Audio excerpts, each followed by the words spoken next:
Livro dos Atos dos Apóstolos, capítulo 2, leremos a partir do verso 14, considerada aqui a primeira pregação da igreja instituída, né? Do apóstolo Pedro. Atos dos Apóstolos, capítulo 2, verso 14.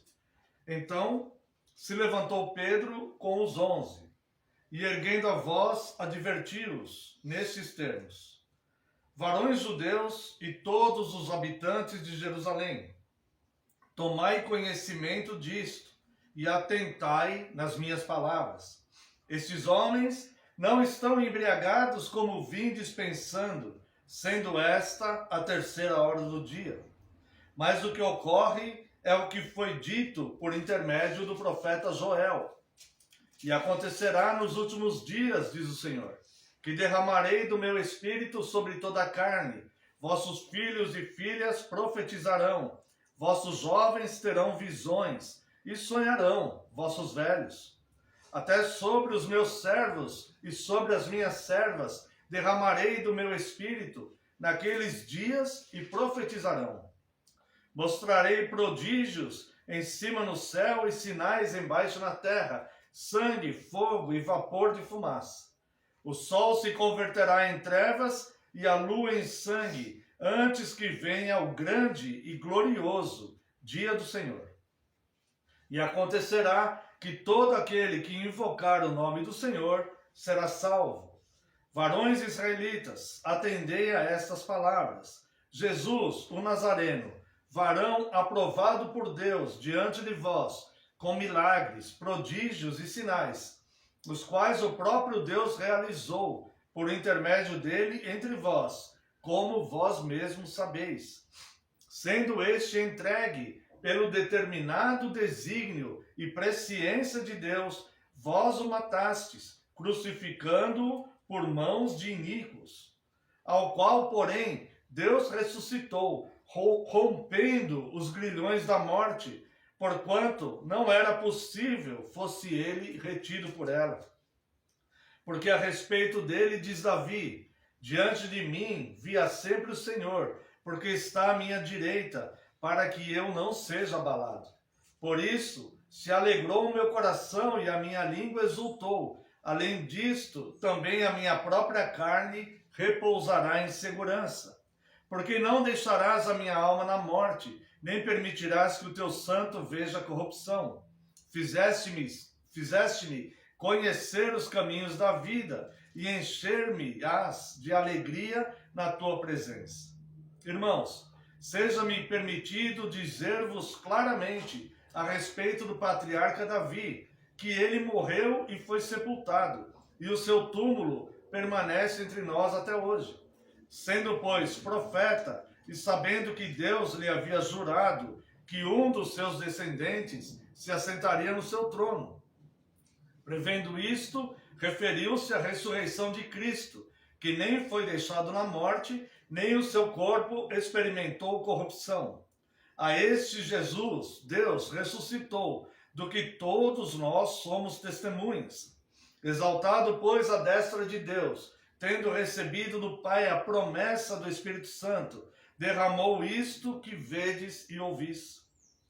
Porque Davi não subiu aos céus, mas ele mesmo declara: disse o Senhor ao meu Senhor, assenta-te à minha direita, até que eu ponha os teus inimigos por estrado dos teus pés. Esteja absolutamente certa, pois, toda a casa de Israel, de que a este Jesus que vós crucificastes, Deus o fez Senhor e Cristo. Até aqui, convido a Santa Amada Igreja a uma oração. Oremos. Pai precioso, eterno e santo, neste momento, Deus, de culto diante da Tua Santíssima Palavra, Deus, estamos relembrando, Deus, a primeira pregação da Tua Igreja edificada nos apóstolos. E neste momento, Deus, nós desejamos, ansiamos a Tua instrução. Mais uma vez eu lhe peço perdão pelas minhas falhas e pecados. E rogo a Ti, Deus, que envie Teu Santo Espírito, pois sem a iluminação do Teu Santo Espírito, nós não poderemos compreender perfeitamente a Tua palavra e vontade. Por isso, Deus, lhe pedimos que teu Santo Espírito, pelo teu favor e graça, venha nos iluminar nessa palavra já revelada. E eu, Deus, rogo da mesma forma que tudo que for falado aqui seja ministrado pelo teu Santo Espírito. Somente o teu Santo Espírito fale, tudo que sair dos meus lábios seja ministrado pelo teu Santo Espírito, com a tua expressa autorização, que neste momento eu diminua, eu desapareça e só prevaleça a tua palavra, porque a tua palavra é a verdade. Em nome de Jesus, teu Filho amado, é que oramos. Amém, Senhor, e glórias a ti. Amada Igreja do Senhor Jesus Cristo, venho vos proclamar Cristo, o justo, aprovado por Deus, diante dos homens, para salvar a todos aqueles que o recebem. Nós vimos aqui no livro de Atos dos Apóstolos, capítulo 2, o que é considerado o primeiro sermão da igreja. Nós entendemos igreja desde dos tabernáculos lá no deserto, quando Deus tirou o povo do cativeiro egípcio, né? Onde Deus mandava seu povo congregar, estabeleceu o sacerdócio levítico com os seus sacerdotes, a linha sacerdotal através de Arão, levita, e também o ministério terreno do Senhor Jesus Cristo, onde ele fez célebres sermões, como o Sermão do Monte, né? Este é considerado o primeiro sermão da igreja edificada nos apóstolos. E aqui nós vemos elementos bastante importantes para a nossa vida cotidiana, tá? A primeira coisa que nós vemos aqui é que a pregação de Pedro era a verdadeira e genuína pregação do Evangelho, mostrando Cristo, sua vida, sua crucificação, sua morte e a sua ressurreição, a fim de salvar todo aquele que crê. Este é a mensagem do verdadeiro Evangelho. Mas nós vemos aqui que Pedro, ele faz a primeira pregação oficial da igreja utilizando o Antigo Testamento. E ele então reconhece o que estava acontecendo naquele momento.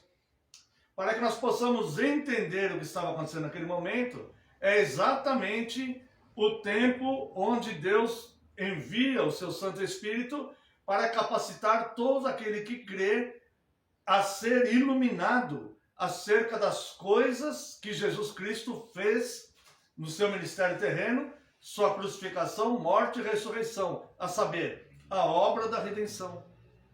Então Pedro,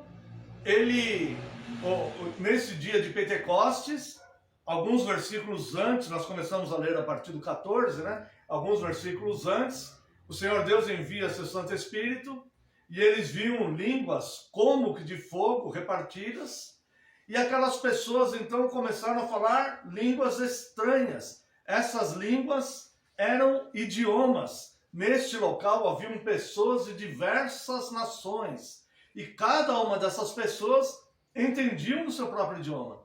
E aquelas pessoas então ficaram atônitas, não eram palavras inteligíveis, inúteis, desconexas, eram palavras compreensíveis, que as pessoas entendiam, eram tratados racionalmente, né? Por isso que Paulo, depois vai falar aos Romanos, para praticarmos o culto racional, eles entendiam os seus próprios idiomas, e isto causou uma certa dúvida, o que está acontecendo aqui? Porque esses homens não são hebreus, não são judeus, como nós os ouvimos falar no nosso próprio idioma? Então haviam pessoas de diversas nações ali, e eles pregando no idioma deles, falando algo no idioma deles, e aquelas pessoas entendendo no seu próprio idioma. E como sempre foi já até previsto que seria a vida da igreja, sempre existiram os que não creem, sempre existirão os que não creem, e os escarnecedores, os zombadores. Então aqueles que não criam, alguns estavam atônitos, tentando entender o que era aquilo que estava acontecendo, porque de fato, se nós estivéssemos lá, nós também ficaríamos atônitos. Como essas pessoas que para nós são estrangeiros, como que elas estão falando na minha língua, no meu idioma? E outro que é de outra nação entende no idioma dele, e o outro que é de outra entende no idioma dele também.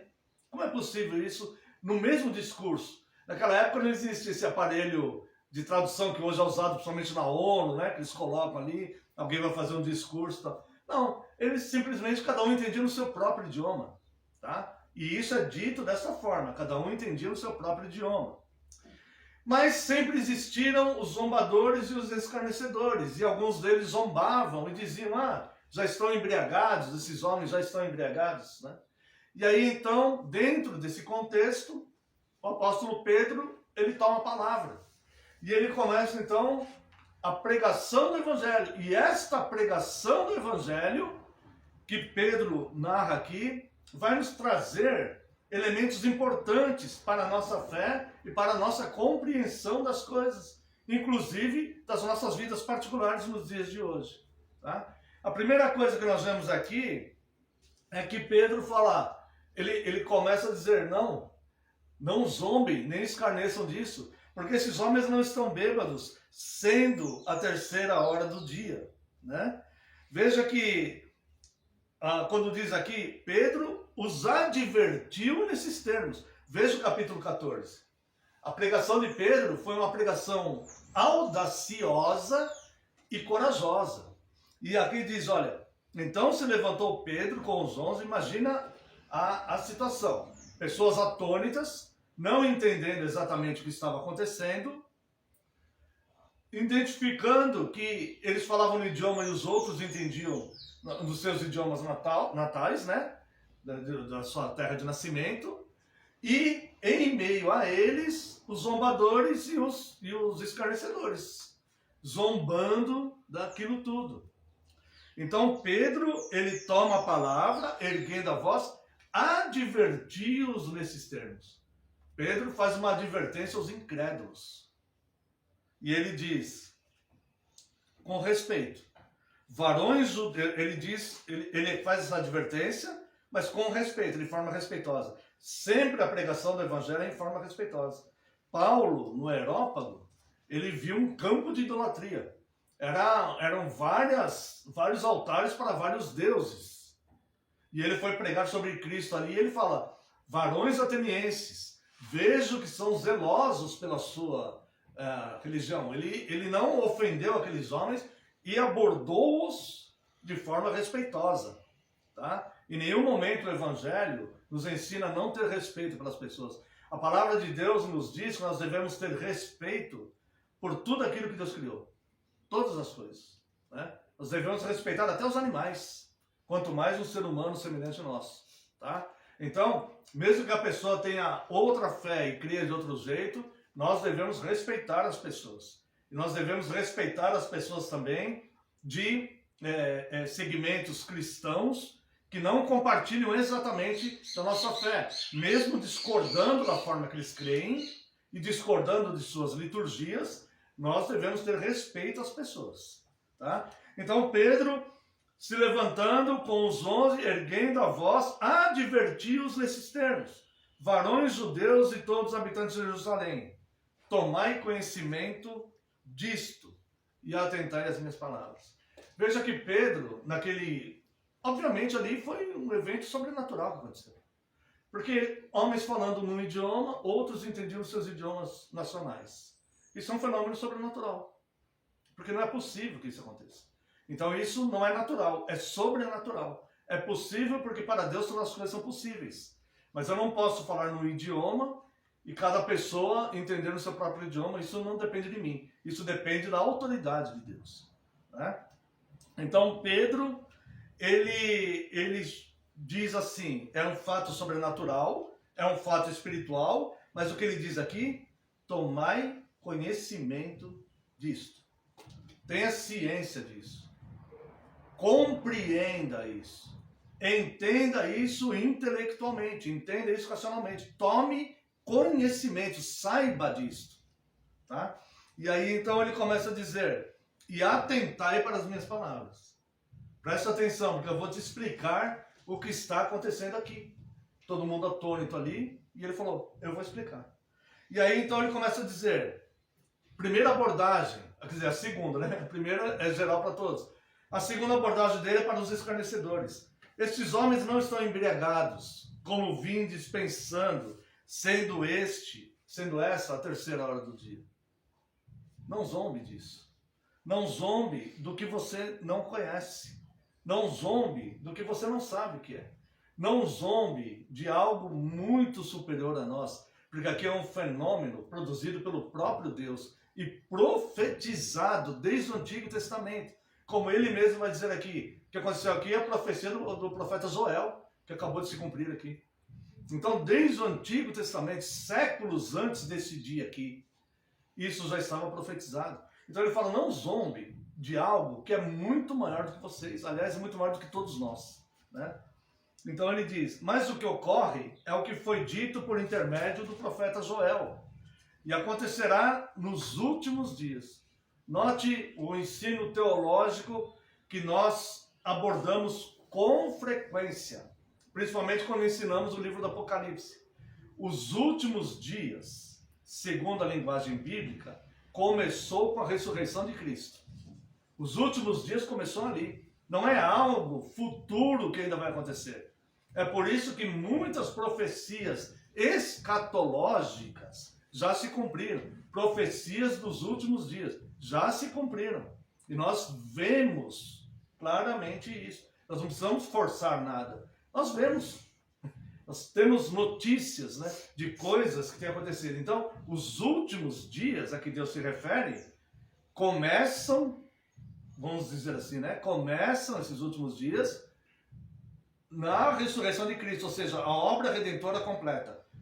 Tudo consumado, a plenitude dos tempos. Certo? Tudo consumado. Aprove a Deus, na plenitude dos tempos, Cristo concluiu sua obra. E alguém pergunta, mas isso já faz mais de 2000 anos. Isso chama-se longanimidade de Deus. Ou seja, a última profecia, que será a volta de Cristo e o juízo total, só irá acontecer após a conversão do último eleito chamado por Deus antes da fundação do mundo. Veja como isto é grande demais para nós. Veja como isso é muito superior a nós todos. Veja como isso é um plano glorioso de um Deus eterno, sublime, que não está preso no tempo como nós estamos. É um Deus planejado. E pela sua graça nos fez conhecer isso. E nós, mesmo sendo coisas sobrenaturais, nós entendemos racionalmente. Então veja que ele fala, o que está acontecendo aqui foi que o profeta Joel profetizou há mais de 400 anos atrás, na época de Pedro, né? Agora muito mais do que isso. Mas há mais de 400 anos atrás, quase 500 anos atrás, na época de Pedro. E acontecerá, verso 17, nos últimos dias, diz o Senhor, que derramarei do meu espírito sobre toda a carne. Vossos filhos e vossas filhas profetizarão, vossos jovens terão visões, sonharão os vossos velhos. Até sobre os meus servos e sobre as minhas servas derramarei o meu espírito naqueles dias e profetizarão. Essa profecia já se cumpriu, conforme Pedro afirma e declara. Aqui é um cumprimento de profecia.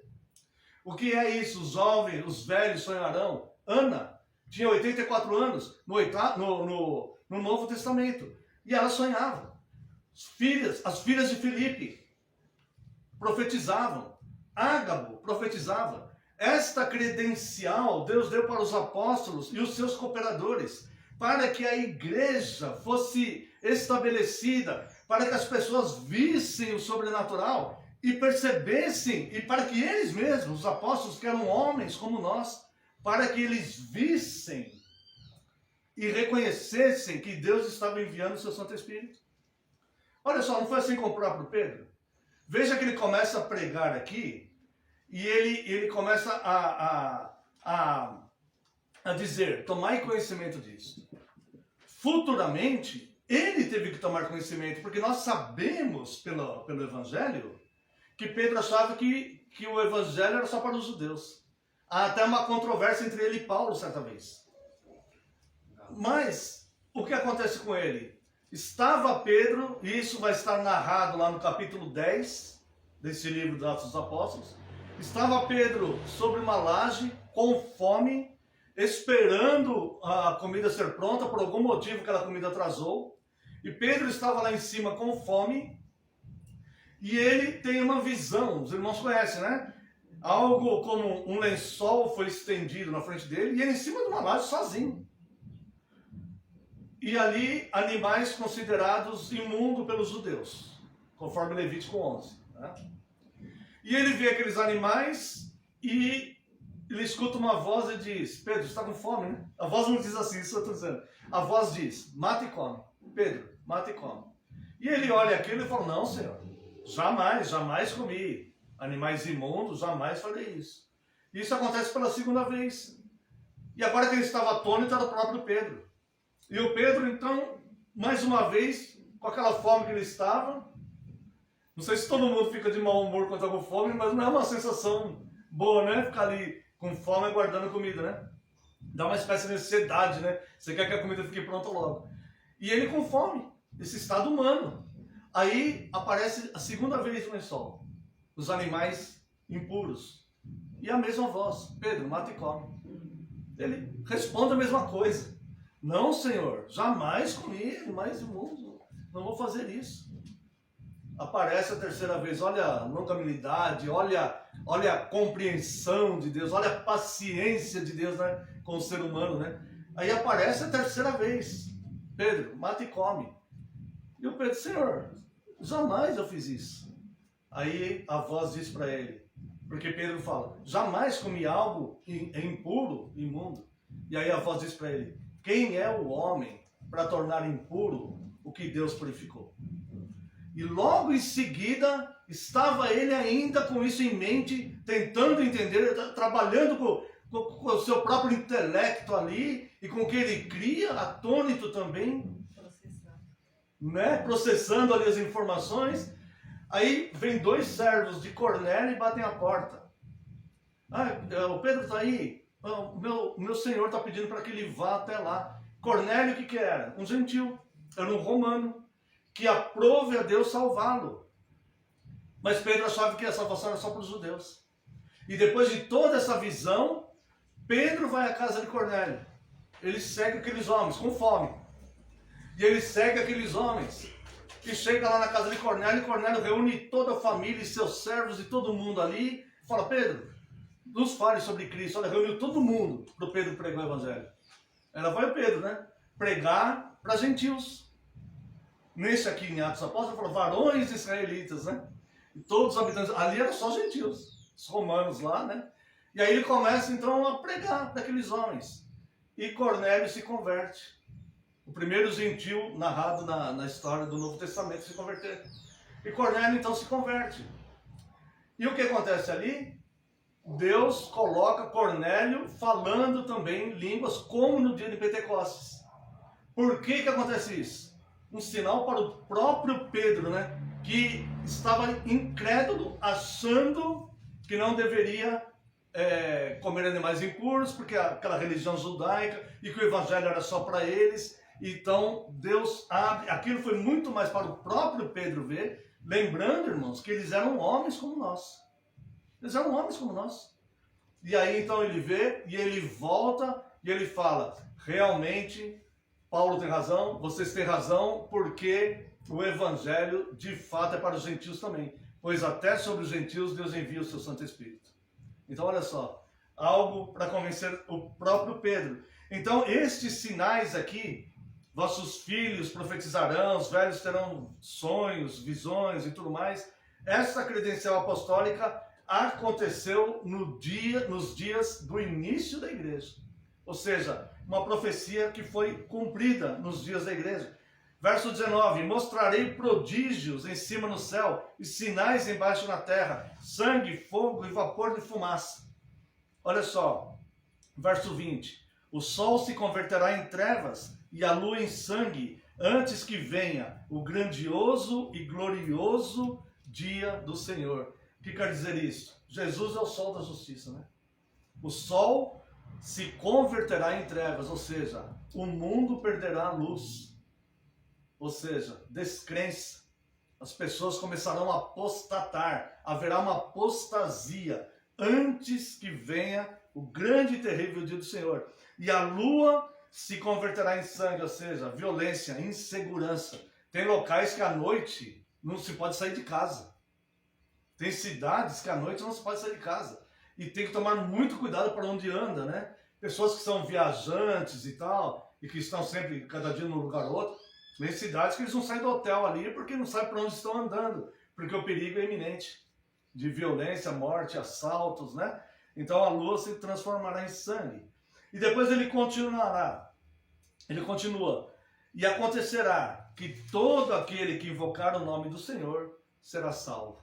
Eu quero convidar os irmãos, dito tudo isso, para que nós façamos já o início da conclusão desse sermão, a irmos diretamente a essa profecia de Joel, no capítulo 2 do livro de Joel. E vamos ver aqui a partir do verso 12. Essa profecia de Joel, de fato, era sobre a igreja, sobre Cristo e sobre a igreja.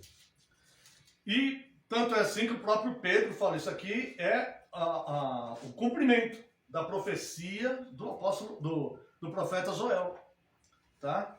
E aqui no capítulo 2 de Joel, né, verso 12, eu aconselho os irmãos a lerem, quando chegarem em casa ou mais tarde, o livro de Joel. São 3 capítulos apenas, que vão compreender bem sobre a história da igreja, o que estava acontecendo, o cativeiro babilônico que houve quando Joel escreveu isso, que representa a falta de Cristo na vida do povo, a dura condenação sem Cristo, e a misericórdia de Deus que viria com a igreja, com Cristo, a obra da libertação, e o envio do Espírito Santo, que Deus derramaria, né? Essa era a promessa, já derramou lá no dia de Pentecostes, está até hoje, a ação do Espírito Santo na vida daqueles que creem.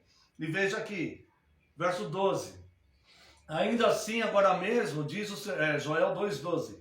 Ainda assim, agora mesmo, diz o Senhor, convertei-vos a mim de todo o vosso coração, e isso com jejum, com choro e com pranto.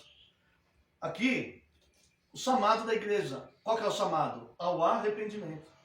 Arrependimento e conversão. Essa é a mensagem da igreja. Essa é a mensagem do Evangelho. Arrependa-se dos seus pecados e converta-se dos seus caminhos. Arrependa-se e crede no Evangelho. Cristo começa o ministério, arrependa-se e crede no Evangelho. João Batista começa o ministério, arrependam-se, raça de víboras, era o mais duro, né?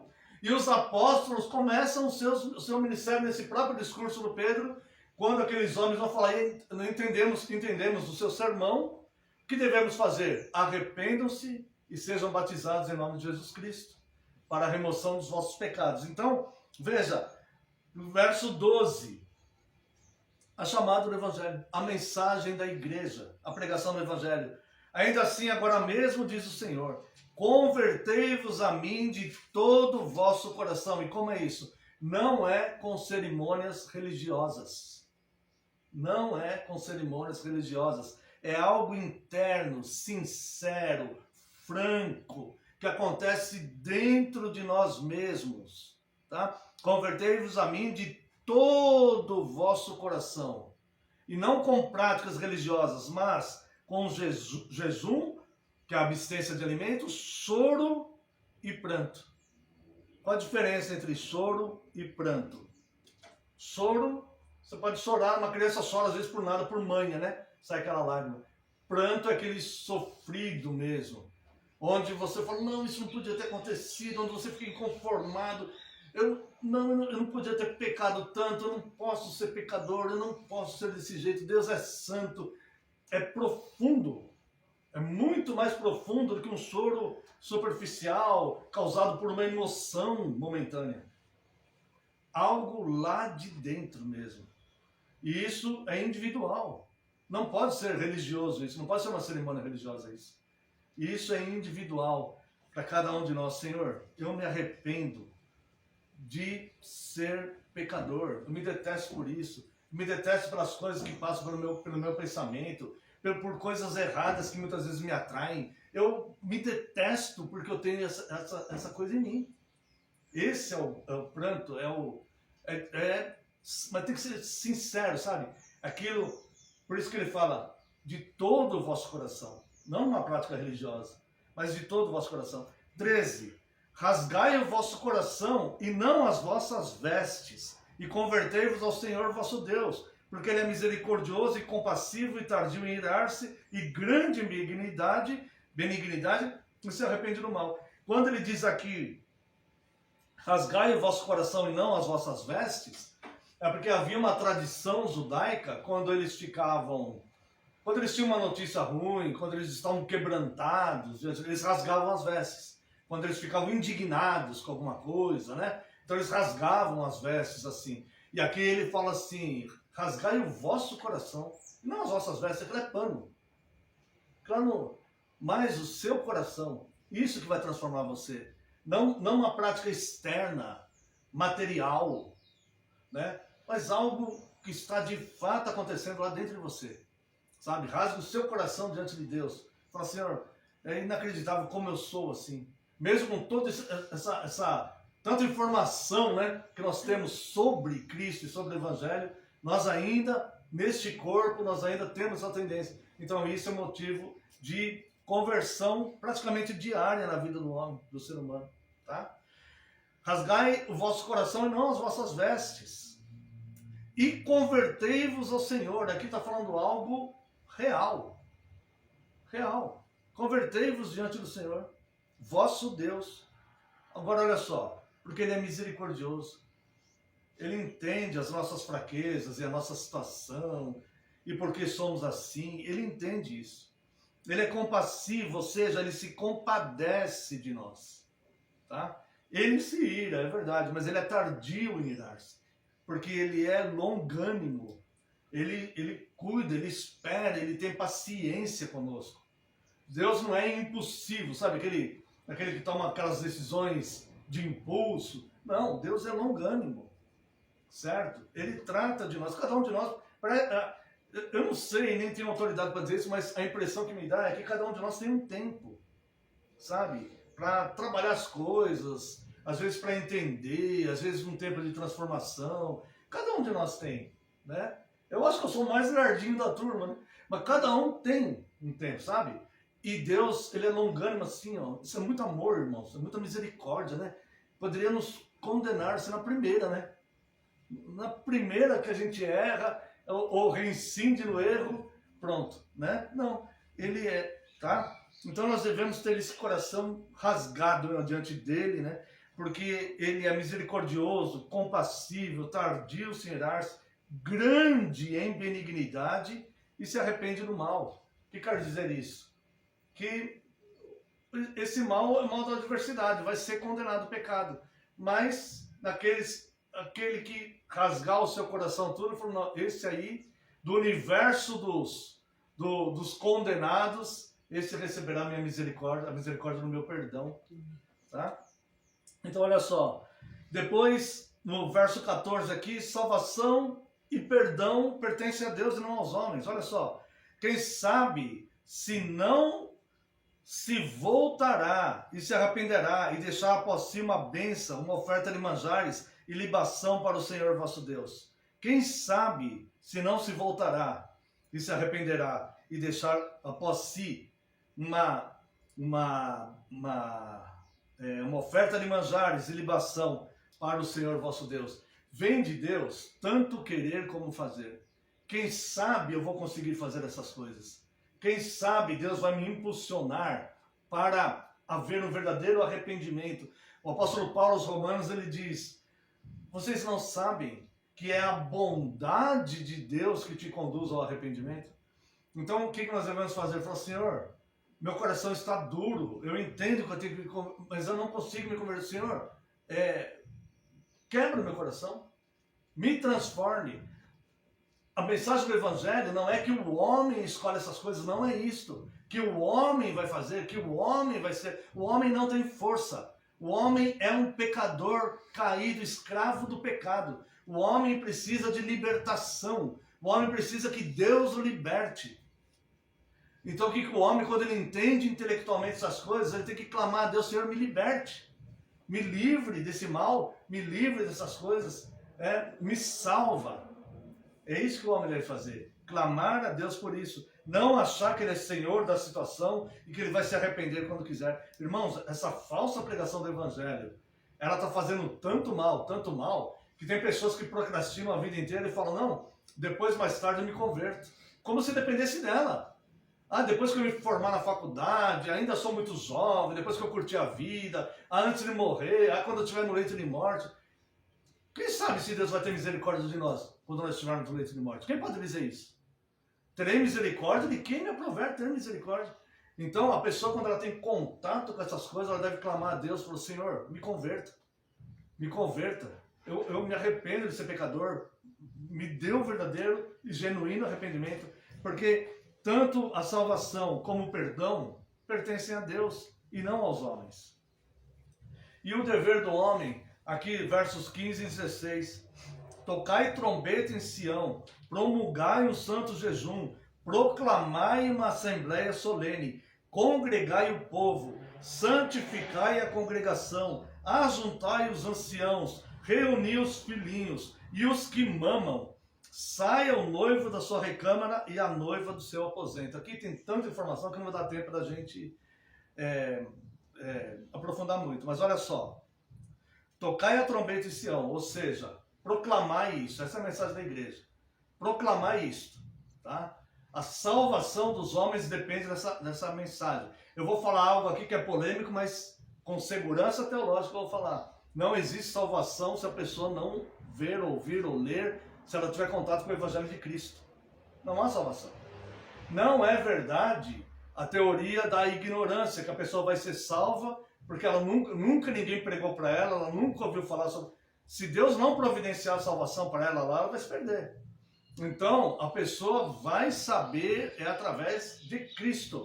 Ninguém é salvo sem Cristo. Ninguém é salvo sem Cristo. Nem as pessoas do Antigo Testamento, nem do Novo Testamento. Então, tocai a trombeta em Sião, promulgai um santo jejum, ou seja, um quebrantamento, uma consagração a Deus. Estamos diante do Rei do Universo, que é extremamente santo. Somos pecadores, certo? Detestáveis diante de um Deus santo. Tocai a trombeta em Sião, promulgai o santo jejum, proclamai uma assembleia solene. Não existe igreja de homem isolado. Assembleia é ajuntamento solene, com uma liturgia solene, sem profanações, sem gritarias, coisas que Deus detesta.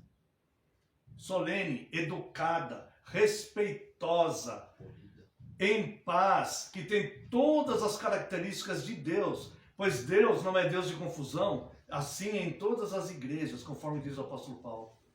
As características de Deus, a paz, a educação, o respeito, certo? A possibilidade de meditação, nada de griteiro. Quem fazia gritaria aí eram os profetas de Baal, segundo as Escrituras, não a igreja de Cristo. E aqui, ó, proclamar uma assembleia solene. Agora, atenção nisso, irmãos, olha só, a profecia, a igreja, a mensagem da igreja, como deve ser a igreja: congregai o povo, santificai a congregação. Povo, várias pessoas pecadoras congregadas, certo? Todos, desde do líder maior lá até todo mundo pecador, certo?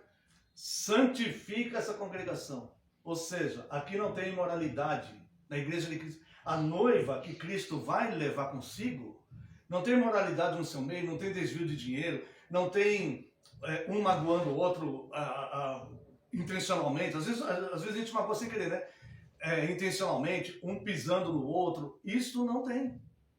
Existe amor e respeito para com as pessoas, cuidado com as pessoas, cada um nos seus momentos diferentes, tá? Esta é a igreja que o noivo vem buscar. Congregai o povo, santificai a congregação.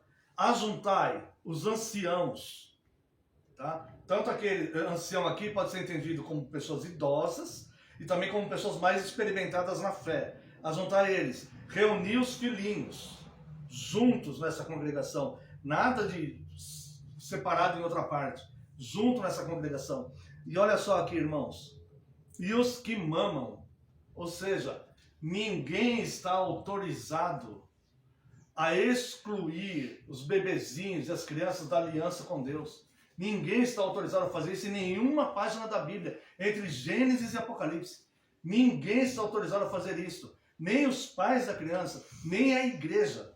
Ninguém está autorizado a excluir Esses pequeninos, os que mamam, bebezinhos, eles devem estar na aliança. Eles devem estar junto com o povo de Deus. Eles pertencem ao povo de Deus. Eles não são extraterrestres.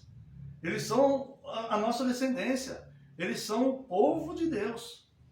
Tá? Desde no feto, ele já é povo de Deus. Até o último suspiro de vida dele lá com 120 anos. Ele é povo de Deus. Não há nada na Bíblia, irmãos.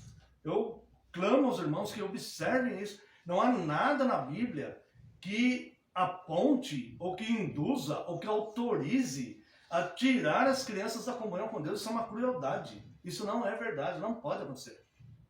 Nem os pais, nem a igreja têm autoridade de fazer isso. Deus manda juntar os seus pequeninos, as suas crianças, os que mamam. O Salmo 8 diz que desses sai perfeito louvor. Nós devemos imitá-los, essa que é a verdade, e não excluí-los. Não esperar eles serem corrompidos pelo mundo para depois escolher o que eles querem fazer. Não, nós conhecemos a verdade, vamos incluir as nossas crianças na aliança e ensinar esse caminho maravilhoso para eles.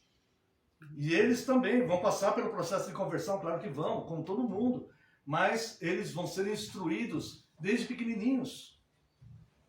Quantas pessoas se convertem depois de uma idade adulta e falam, puxa, que pena que eu não passei a minha infância na igreja aprendendo essas verdades. Seria uma universidade, um seminário para a vida inteira. De muitos anos, né? Cada vez conhecendo mais. Olha que maravilha, né? E para que excluir essas crianças, tá? Congregai o povo, santificai a congregação, ajuntai os anciãos, reuni os filhinhos e os que mamam. E olha só, sai o noivo da sua recâmara e a noiva do seu aposento. Ou seja, chegou a mensagem da prioridade, a mensagem principal. O noivo está lá com a noiva, peraí, algo mais prioritário. A mensagem do evangelho, é isso que ele está querendo dizer aqui. Todas as outras coisas são secundárias. Por mais importante que possa parecer na vida da pessoa, por mais importante que possa parecer alguma coisa na nossa vida, Cristo é prioridade. Seguir o Evangelho é prioridade nas nossas vidas. É isso que nos salva. Por isso que fala, saia da recâmara, né? O noivo e a sua noiva do seu aposento. Verso 17. Chorem os sacerdotes, ministros do Senhor, entre o pórtico e o altar, e orem. Poupa o teu povo, ó Senhor, e não entregues a tua herança ao opróbrio, para que as nações façam escárnio dele, porque hão de dizer entre os povos, onde está o seu Deus? Então, olha só, esses sacerdotes aqui, sacerdotes ministros do Senhor, podemos entender como os oficiais da igreja.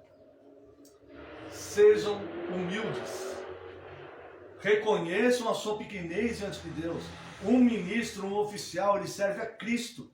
As ovelhas são de Cristo. Ele tem por obrigação amar essas ovelhas e conduzi-las corretamente o caminho. Se a ovelha não quiser, não depende dele, mas ele tem que ensinar o caminho certinho para salvar essas ovelhas que não pertencem a ele. Eles têm que ser humildes, orar a Deus, buscar a direção.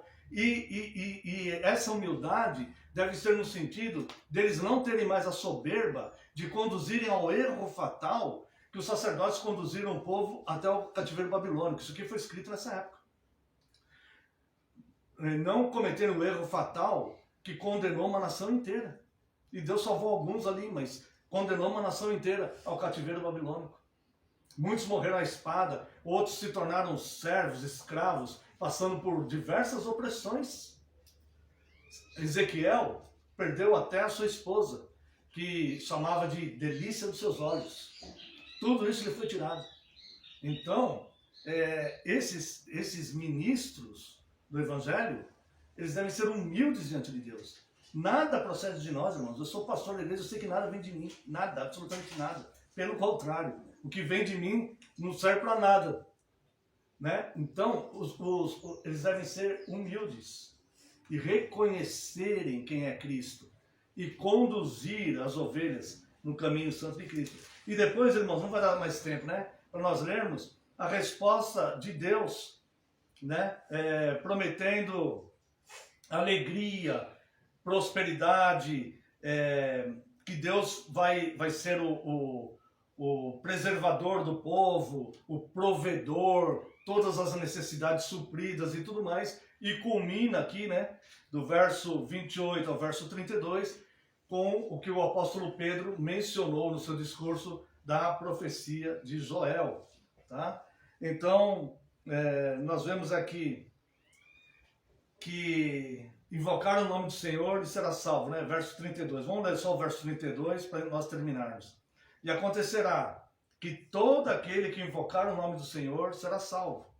Porque no Monte Sião e em Jerusalém estarão os que forem salvos, como o Senhor prometeu, e entre os sobreviventes, aqueles que o Senhor chamar. Então nós vemos aqui duas coisas. Jerusalém é a nova Jerusalém que vai descer do céu, que João viu. E acontecerá que todo aquele que invocar o nome do Senhor será salvo. Não como um mantra, mas invocar, Senhor, ser presente na minha vida. Isso que é invocar, né? Ser presente na minha vida, me dirija aos passos, me ensine o caminho. Todo aquele que se colocar nessa posição, a nenhum Deus rejeitará. Nenhum. Qualquer um de nós, não importa o que fez no passado.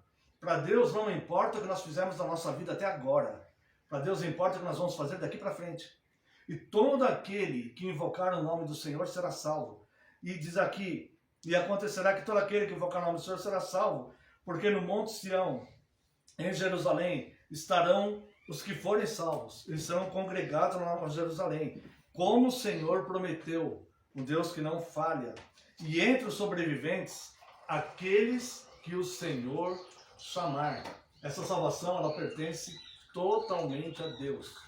Nós não podemos nos salvarmos porque nós queremos. Mas, quando nós entendemos intelectualmente isso, certo? Nós falamos para Deus, Senhor, me transforme, me ajude nessa caminhada, que eu esteja sempre nos cultos ouvindo a tua mensagem, porque essa é a mensagem da vida. Esse é o caminho, é isso que nos fortalece, certo? Que eu tenha a minha devocional todos os dias, Senhor, e que eu sei que infelizmente ainda vou cometer erros.